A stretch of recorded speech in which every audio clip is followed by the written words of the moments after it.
Hello বন্ধুরা, কেমন আছেন সবাই? আশা করি সবাই ভালো আছেন। তো আজকের এই ভিডিওতে আমি আলোচনা করব কিভাবে এবং কি কারণে ডক্টর মোহাম্মদ ইউনূসকে সরকার প্রদান করার সিদ্ধান্ত নেওয়া হয়েছিল, দেশ সংস্কার করার জন্য তিনি কতদিন সময় পাবেন এবং এই সরকারের সামনে বড় চ্যালেঞ্জগুলো কি কি, এবং আন্তর্জাতিক মহল ডক্টর মোহাম্মদ ইউনূসের প্রতি কি প্রতিক্রিয়া জানিয়েছেন। তো চলুন শুরু করা যাক।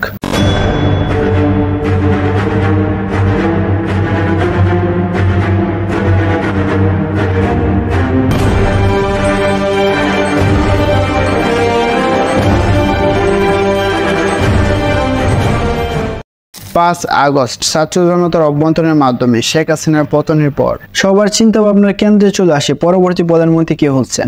তবে ওই মুহূর্তে যার নাম সবচাইতে বেশি আলোচনা এসেছিল তিনি হলেন মিজানুর রহমান আজহারি। সোশ্যাল মিডিয়ার কমেন্ট বক্সগুলো ভর্তি হয়ে যাচ্ছিল শুধু এক নামে, মিজানুর রহমান আজহারি।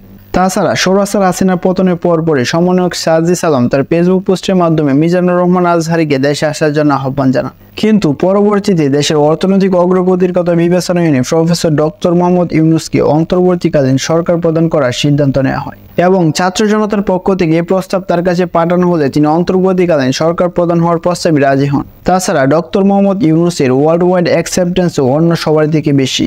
হাসিনা তার 16 বছরের শাসনামলে মানবাধিকার লঙ্ঘন সহ বিভিন্ন কারণে যুক্তরাষ্ট্র, ব্রিটেন সহ আন্তর্জাতিক মহলে যে সীমাবদ্ধতা সৃষ্টি করেছেন এবং ভারতের উপর একাচ্ছভাবে নির্ভরশীল হয়ে পড়েছিলেন, একজন বিচক্ষণ ও কৌশলী ব্যক্তির প্রয়োজন ছিল।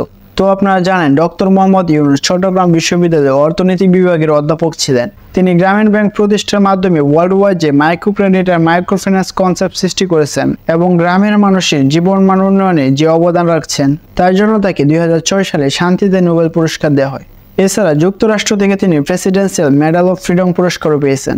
2012 থেকে 2018 সাল পর্যন্ত ডক্টর মোহাম্মদ ইউনূস স্কটল্যান্ডের গ্লাসগো ক্যালেডোনিয়ান ইউনিভার্সিটিতে চ্যান্সেলর পদে নিয়োজিত ছিলেন। সবকিছু মিলে এমন ভালো ব্যক্তি আপনি আরো পাবেন, কিন্তু এরকম একজন এক্সপার্ট দ্বিতীয় কাউকে পাবেন না। Professor Yunus fuels our inspiration to graduate students as entrepreneurial, socially responsible global citizens who will create a better world. সময়টা 1940 ব্রিটিশ শাসনামলের বেঙ্গল প্রেসিডেন্সি বা বর্তমান বাংলাদেশের চট্টগ্রামের হাটহাজারী থানার মুসলিম সওদাগর পরিবারে জন্মগ্রহণ করেন মোহাম্মদ ইউনূস। তার বাবা হাজী মোহাম্মদ দৌলা মিয়া ছিলেন একজন জুয়েলারি ব্যবসায়ী। 1944 সালে তার পরিবার হাটহাজারী থেকে চট্টগ্রাম শহরে চলে আসেন। সেখানে তিনি চট্টগ্রাম কলেজিয়েট স্কুল থেকে ম্যাট্রিকুলেশন পাশ করেন। তিনি ম্যাট্রিকুলেশন এক্সামে 39,000 স্টুডেন্টের মধ্য থেকে 16তম হয়েছিলেন। এরপর 1957 সালে তিনি ঢাকা বিশ্ববিদ্যালয়ে অর্থনীতি বিভাগে ভর্তি হন এবং 1960 সালে বিএ এবং 1961 সালে এমএ সম্পন্ন করেন। তিনি তার কর্মজীবনে ব্যাংকার, ইকোনমিস্ট, প্রফেসর ও চ্যান্সেলর পদে কর্মরত ছিলেন। এছাড়াও তিনি একজন সোশ্যাল এন্টারপ্রেনর। গ্রামের হতদরিদ্র মানুষের আর্থিক সমৃদ্ধির লক্ষ্যে 1983 সালে তিনি তার সামাজিক ব্যবসা প্রতিষ্ঠান গ্রামীণ ব্যাংক চালু করেন। এই প্রতিষ্ঠানের মাধ্যমে গ্রামের ক্ষুদ্র ব্যবসায়ী, কৃষক ও মহিলাদের ক্ষুদ্র ঋণ প্রদান করেন। আর এই ক্ষুদ্র ঋণ ব্যবস্থা চালু করার মাধ্যমে প্রফেসর ইউনূস পৃথিবীতে প্রথম মাইক্রো ফাইন্যান্স ধারণা নিয়ে আসে। আর ডক্টর মোহাম্মদ ইউনূসের এই কনসেপ্ট বর্তমানে যুক্তরাষ্ট্র সহ 100 অধিক দেশে পরিচালিত হচ্ছে। ফলে ডক্টর মোহাম্মদ ইউনূসের এই কৃতিত্বকে স্বীকৃতি দিয়ে 2006 সালে তাকে শান্তিতে নোবেল পুরস্কার দেওয়া হয়। এসব ছাড়াও ডক্টর মোহাম্মদ ইউনূস বেশ কয়েকটি বইও লিখেছেন, যার মধ্যে রয়েছে banker of the poor, creating a world without poverty, a world of 3 zeros, super happiness, essential message of Islam সহ আরো কয়েকটি বই। Then they said, yes, you can lend money to the poor people, but you should be looking for entrepreneurial poor. I said, not in my case, because everybody's entrepreneur, so I go ahead. 5 August বিকেলে অন্তর্বর্তীকালীন সরকার প্রধান বা প্রধান উপদেষ্টা হিসেবে doctor Mohammad ইউনূসকে চূড়ান্ত করেন সমন্বয়করা। যদিও সোশ্যাল মিডিয়াগুলোতে বেশিরভাগ মানুষ মিজানুর রহমান আজহারিকে দাবি করছিল, তবে 1 মাসের অধিক সময় ধরে চলা বৈষম্যবিরোধী ছাত্র আন্দোলনের কেন্দ্রীয় সমন্বয়কদের প্রতি পুরো দেশবাসীর একটা আস্থা তৈরি হয়েছে। সবারই বিশ্বাস ছিল যে 300 অধিক শহীদের রক্তের বিনিময়ে পাওয়া দ্বিতীয় স্বাধীনতাকে তারা ব্যস্ত যেতে দেবেন না। তারা যে সিদ্ধান্ত নেবেন তা অবশ্যই আগামীর গণতান্ত্রিক বাংলাদেশ এবং দেশবাসীর চাওয়া পাওয়া পূরণের লক্ষ্যে নেবেন। এই বিশ্বাস থেকে তরুণ থেকে শুরু করে বৃদ্ধ, মিডিয়া থেকে বহির্বিশ্ব সবাই ডক্টর ইউনূসকে স্বাগতম জানিয়েছে। সেই জায়গায় আমাদের অর্থনৈতিকভাবে সবার আগে ফিরে দাঁড়াতে হবে দেশকে যদি আমরা স্থিতিশীল করতে চাই। তাই এই মুহূর্তে শুধু বাংলাদেশের নয়, পুরো পৃথিবীর অন্যতম একজন সেরা অর্থনীতিবিদ, পুরো বাংলাদেশের নয় পুরো পৃথিবীতে অন্যতম একজন গ্রহণযোগ্য ব্যক্তিত্ব এবং যার সাথে পুরো বিশ্বের অসাধারণ একটি সুসম্পর্ক রয়েছে এমন একজন মানুষ, সর্বজন শ্রদ্ধেয় প্রফেসর ডক্টর মোহাম্মদ ইউনূসকে আমরা আমাদের এই যে অন্তর্বর্তীকালীন সরকার সেই সরকারের প্রধান উপদেষ্টা হিসেবে আমরা চয়েস করেছি। আগস্ট বিপ্লবে শোভাসার হাসিনার পতনের পরপরই শান্তিতে নোবেল পুরস্কার বিজয়ী ডক্টর মোহাম্মদ ইউনূসকে অন্তর্বর্তীকালীন সরকার প্রধান হওয়ার প্রস্তাব পাঠানো হয়। তখন তিনি ফ্রান্সের রাজধানী প্যারিসে অবস্থান করছিলেন। সমন্বয়কদের প্রস্তাবে সাড়া দিয়ে 72 ঘন্টা পর গত বৃহস্পতিবার দেশে ফিরেন। আর দেশে ফিরে জাতির উদ্দেশ্যে বক্তৃতা দেন।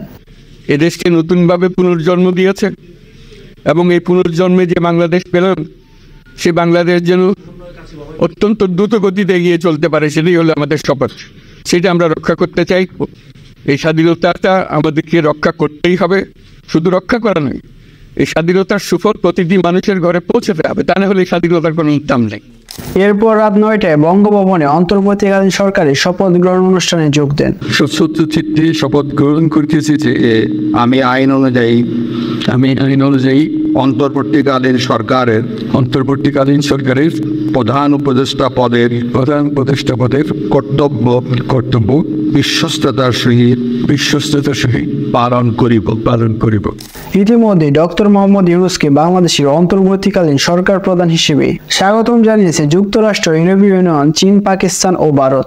যুক্তরাষ্ট্রের পররাষ্ট্র মন্ত্রণালয়ের মুখপাত্র ম্যাথিউ মিলার বলেন, এই অন্তর্বর্তী সরকার ভবিষ্যৎ গণতন্ত্রের পথ প্রশস্ত করবে। যুক্তরাষ্ট্রের সঙ্গে অন্তর্বর্তী সরকারের যোগাযোগ রয়েছে। শপথ গ্রহণ অনুষ্ঠানে মার্কিন চার্লস দ্য এফারে যোগ দিয়েছিলেন। ডক্টর ইউনূস সহিংসতা বন্ধ করার যে আহ্বান করেছেন তাকে আমরা স্বাগত জানাই। আমরা চাই অন্তর্বর্তীকালীন সরকার ও ডক্টর ইউনূস বাংলাদেশের জন্য গণতান্ত্রিক ভবিষ্যৎ তৈরি করুক। আমরা তাদের সঙ্গে কাজ করতে প্রস্তুত।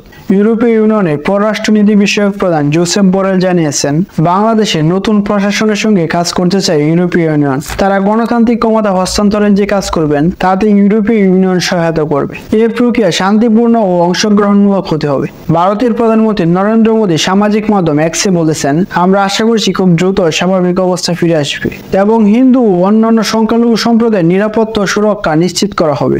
চীনের পররাষ্ট্র মন্ত্রণালয়ের মুখপাত্র এক বিবৃতিতে বলেছেন, চীন অন্তর্বর্তী সরকারের গঠনকে স্বাগত জানাচ্ছে। তারা বাংলাদেশের সঙ্গে সহযোগিতা ও সম্পর্ক বাড়াতে চায়। মুখপাত্র আরো জানিয়েছেন, চীন কখনোই কোনো দেশের অভ্যন্তরীণ বিষয়ে হস্তক্ষেপ করে না। বাংলাদেশের মানুষ উন্নয়নের যে পথ বেছে নিয়েছে, চীন তাকে শ্রদ্ধা জানায়। বাংলাদেশের সঙ্গে সম্পর্ককে চীন খুবই গুরুত্ব দেয় এবং দুই দেশের মধ্যে বিভিন্ন ক্ষেত্রে তারা সম্পর্ককে এগিয়ে নিয়ে যেতে চায়। পাকিস্তানের প্রধানমন্ত্রী শাহবাজ শরীফ বাংলাদেশের অন্তর্বর্তীকালীন সরকারের প্রধান ডক্টর মোহাম্মদ ইউনূসকে স্বাগতম জানিয়েছেন। তিনি বলেন, বাংলাদেশকে সমৃদ্ধ ভবিষ্যতের দিকে নিয়ে যাওয়ার ক্ষেত্রে আপনার সাফল্য কামনা করছি।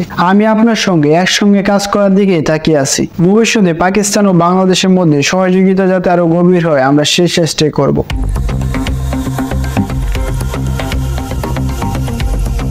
বাংলাদেশে সরকার পতনের পর রাষ্ট্র ক্ষমতায় কয়েকদিন ধরে যে শূন্যতা, সেটির অবসান হয়েছে ডক্টর মোহাম্মদ ইউনূসের নেতৃত্বে নতুন অন্তর্বর্তীকালীন সরকার গঠনের মাধ্যমে। তবে শুরু থেকে নতুন সরকারকে মুখোমুখি হতে হবে বেশ কয়েকটি চ্যালেঞ্জের। কারণ নতুন সরকার এমন সময় দায়িত্ব নিয়েছে যখন দেশে ভেঙে পড়েছে আইন শৃঙ্খলা পরিস্থিতি, এর সঙ্গে আছে রাষ্ট্র সংস্কারের বিপুল প্রত্যাশা।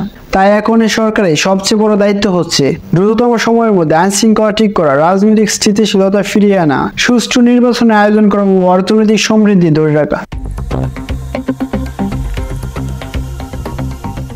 আমরা ইতিমধ্যে দেখেছি বাংলাদেশ ন্যাশনালিস্ট পার্টি বা বিএনপি 3 মাসের মধ্যে নির্বাচন দাবি করেছে। অন্যদিকে ফেসবুকে একজন পোস্ট করেছে, এই মাত্র পাওয়া খবর অন্তর্বর্তীকালীন সরকারের মেয়াদ 6 বছর নির্ধারণ করা হয়েছে। পোস্টে তিনি বাংলাদেশ প্রতিদিন পত্রিকার রেফারেন্স দিয়েছিলেন। আর কয়েক মিনিটের মধ্যে ওই পোস্টে অনেক পজিটিভ রিয়াকশন পড়ছিল, কিন্তু পরবর্তীতে যাচাই করে দেখলাম তথ্যটা ভুল ছিল।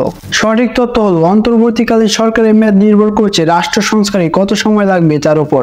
কারণ এই সরকার গণ অভ্যুত্থানের মধ্য দিয়ে ছাত্র জনতার ইচ্ছার সরকার গঠন করা হয়েছে ডক্ট্রিন অফ নেসেসিটির উপর ভিত্তি করে। সংবিধানে তত্ত্বাবধায়ক সরকারের মেয়াদ ছিল 3 মাস।